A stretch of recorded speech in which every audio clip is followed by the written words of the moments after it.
I now call upon the Chairman of the Board of Trustees, Mr. William Kester, who will introduce our commencement speaker.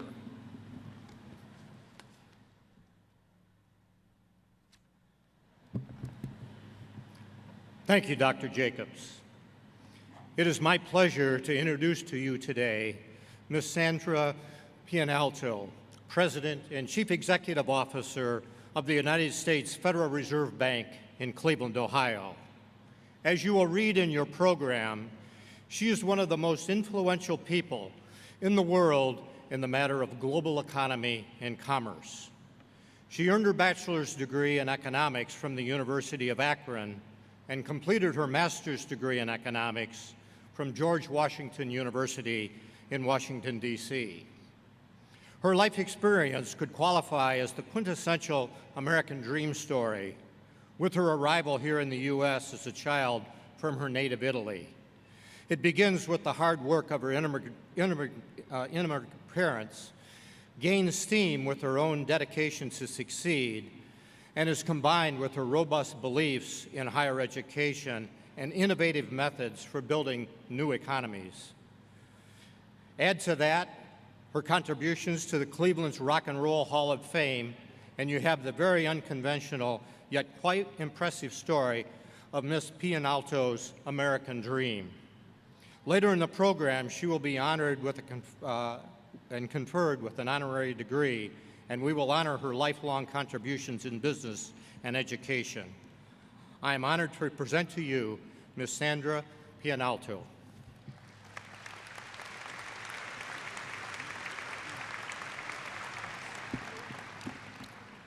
President Jacobs, members of the Board of Trustees, administrators, faculty, staff, members of the class of 2013, and all of your loved ones, it is a great privilege for me to be with you to share in this exciting day. I'm also honored to receive an honorary degree from this fine institution. I'm excited that I will be able to officially call myself a rocket with all of today's graduates. No matter what journey brought you here today, I'm sure that you hit some bumps along the road. Whatever challenges you faced, I'm very proud of you for staying the course and earning a degree. You've accomplished something that only a third of Americans accomplish. Current data show that college degree holders earn nearly twice as much over their lifetimes as their counterparts who only have a high school diploma. But I believe that the real value of a college education is in how you will use it to improve the quality of your lives and the quality of the lives of those around you. What has made America such a great country is our ability to unlock human potential. And education plays an important role. Education is truly the great equalizer. America is also one of the few countries in the world where it doesn't matter where you came from or whether your family is financially well off. In America, you can succeed by working hard and taking some risks.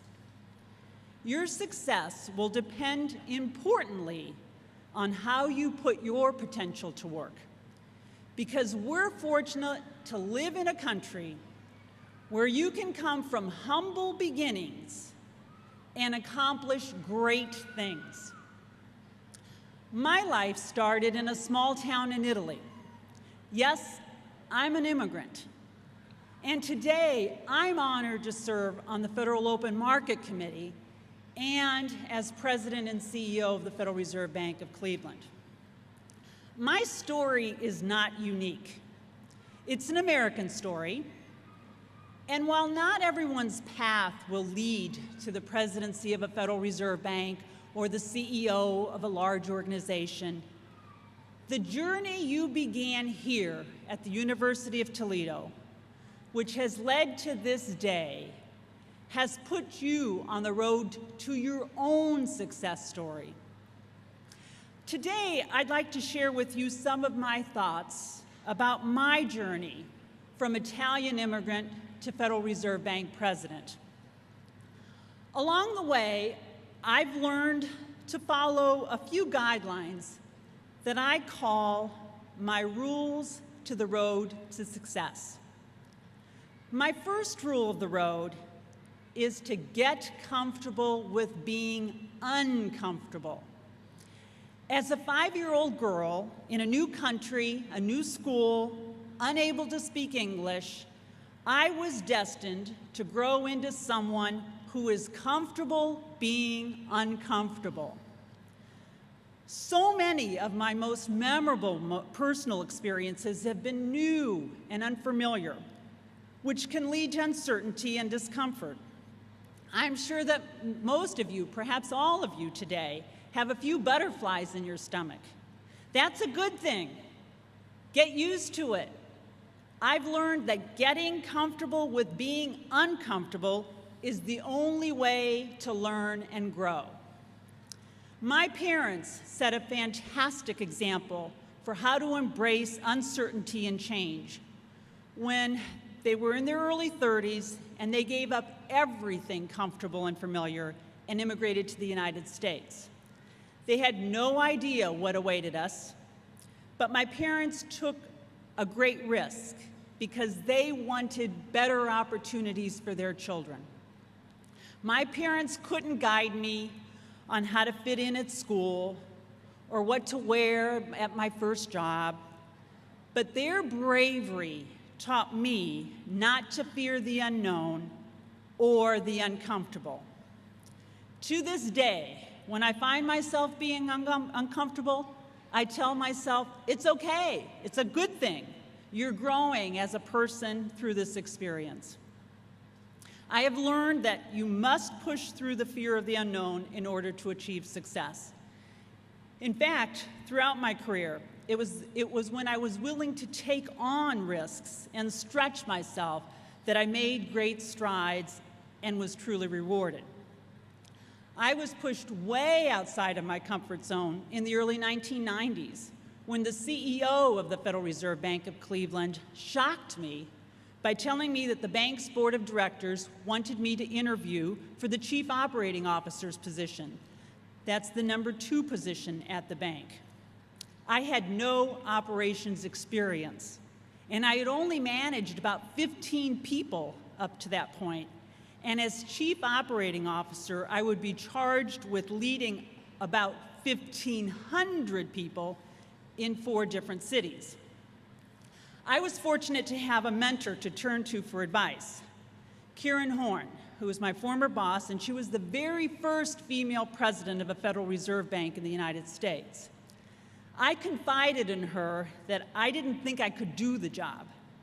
Her response was, first, get the job, and then figure out how to do it. Despite my nerves, I accepted the job and the challenge. So my advice to you is essentially the same that Karen gave me. Embrace the opportunities that come your way. Raise your hand for the tough assignments. Most often, you're going to step up to the challenge and find success. In fact, I'll go a step even further and tell you to look for the opportunities that get you outside your comfort zone. Now, anytime you try something new, it feels uncomfortable at first. But the more you work at it, the more comfortable you get. Which brings me to my second rule of the road. There is just no substitute for hard work. Even the most brilliant and talented people have to put in time and effort to be good at what they do, no matter how easy they make it look. Earlier this year, I celebrated my 30th anniversary at the Federal Reserve Bank of Cleveland, and I celebrated 10 years as president of the bank. You might think, with all those years of experience, that my job would be a piece of cake. But instead, I find myself working harder and learning more than I have at any other time in my career. During the past 5 years, our economy has been through the worst financial crisis and the worst recession since the Great Depression. At the height of the financial crisis, my colleagues and I put in long hours of research, debate, Sunday evening conference calls to develop policies that would stabilize financial markets and help our economy regain its strength. Even today, we continue to make decisions for which there is little or no history. It can be uncomfortable at times, and it takes a lot of work to come to the right decisions. But because I'm truly passionate about what I do, for me, it doesn't really feel like hard work. Which brings me to my third rule. Know your strengths and your passions. In other words, know what you're good at and know what you love to do. By playing to your strengths, you best position yourself for success. When I sat in my seat on my graduation day, one thing I knew that I was passionate about was our country and our government. I had helped my parents study for their citizenship test when I was in the 3rd grade because my English was better than theirs. In the process, I learned a lot about this country and became fascinated by our government. I became determined to work in Washington, D.C. in the public sector. I also knew that I loved economics and that I was pretty good at it. So on the day I graduated from the University of Akron, I walked off the stage, diploma in hand, drove to the airport, and flew to Washington, D.C. My first job was as a research assistant at the Federal Reserve Board of Governors. And on my first day at work, I was given a tour of the building, and included in the tour was the boardroom where the Federal Open Market Committee meets. I was impressed by this huge mahogany table in the center of the room. And I thought to myself, I'd love to be able to sit at that table someday. That dream came true when I became president of the Federal Reserve Bank of Cleveland in 2003. And today I have an assigned seat at that table. Now I'm still working for the Federal Reserve, doing a job that combines my passion and my strengths. It's a job that interests me and challenges me every day. I set my personal career goals very early in life. And you sit here today, many of you not sure about what you're going to do with the rest of your life. That's okay. But I urge you to take time to identify your strengths. For example, think about whether you enjoy working alone or in a group, and whether you consider yourself a math whiz or a wordsmith. Are you highly analytical or more emotional? Do you consider yourself an introvert or an extrovert? All these traits can factor into successful career decisions. Once you've figured out what you're good at and what you like doing, you can put your talents and passions to work in a career and personal life. And if you do, I guarantee that you will find success. As a former 5-year-old immigrant who didn't speak English and who now sits at the table setting monetary policy for this country, I can tell you that it is possible to achieve great things from humble beginnings when you utilize your talents and follow your passions. With my own humble beginnings in mind, my final rule is that you must give respect to get respect. As a child, I watched my parents struggle to learn a new way of life in America. When we arrived in this country, they didn't speak English, they didn't understand the American culture.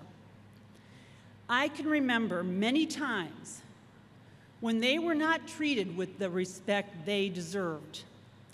And I'll never forget how terrible that made them feel. But the gift that grew out of that challenging time is that it made me keenly aware that showing respect is vitally important to becoming a successful individual and leader. You can never take the full measure of someone by just their appearance, their occupation, or their education. The truth is, we are all on a journey. Everyone whose path you cross is traveling their own journey. Respect that they have stories to tell, and know that you can learn something from every individual you meet. So to conclude, graduates, I want you to know that your education does not end today. You will find that life is an education. In the words of the American philosopher John Dewey, education is not a preparation for life. Education is life itself. I hope that as you move on to the next road in your life's journey, you won't let yourself get comfortable. I urge you to embrace uncertainty and accept the bumps in the road as part of an interesting life. Keep working hard, follow your passions, and give respect to get respect. The experiences you have along the way will serve as your continuing education, helping you grow in your career and as a person. So whatever road you take, remember that it doesn't matter where you've been. What matters is where you're going. Graduating from the University of Toledo is an important milestone on the journey that will lead to your American success story. Thank you again for the privilege of sharing this very important day with you. I wish you all much success and great happiness. Congratulations.